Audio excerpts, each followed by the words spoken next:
সালাম আলাইকুম সম্মানিত দর্শকবৃন্দ। আজকে আপনাদেরকে দেখাবো জেদ্দা শহরে অবস্থিত লোহিত সাগরে ভাসমান সেই বিখ্যাত মসজিদ মসজিদ আর রহমান বা ফাতেমাতুজ জোহরা মসজিদ।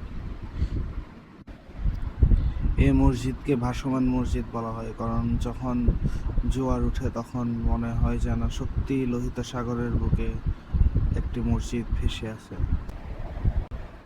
সূর্যাস্তের সময় যখন আকাশ লালচে হয়ে যায় তখন এই মসজিদটা এমন লাগে যেন আল্লাহর রহমা পুরো সাগরের মাঝে নেমে এসেছে। মসজিদের সামনে এসে দেখেছি আমরা বাংলাদেশ থেকে হজ এবং ওমরা করতে আসা বিভিন্ন দর্শনার্থী, যারা ওমরার পাশাপাশি এসেছে এই মসজিদটি পরিদর্শন করতে এবং 2 রাকাত নামাজ আদায় করতে। আমরা লোহিত সাগরে দীর্ঘক্ষণ উপভোগ করার পর মাগরিবের নামাজের সময় হয়ে যায়, তখন আমরা উজু করে মসজিদে প্রবেশ করি। মসজিদের ভেতরটা অনেক সুন্দর এবং গোছানো। মসজিদের গঠন ও স্থাপত্য শৈলী চমৎকার।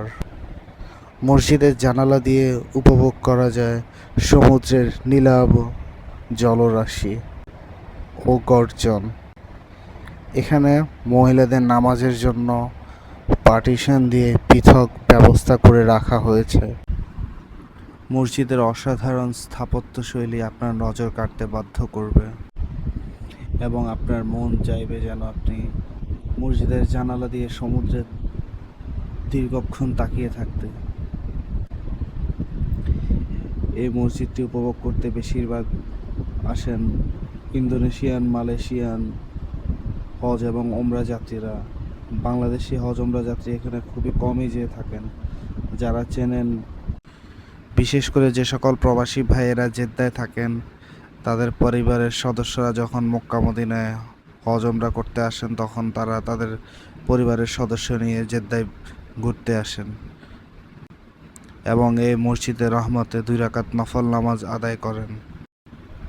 বন্ধুরা, আজকে এই পর্যন্ত। যদি আমার ভিডিওটি ভালো লাগে সাবস্ক্রাইব করবেন এবং আমার পাশে থাকবেন। আসসালামু আলাইকুম ওয়া রাহমাতুল্লাহ।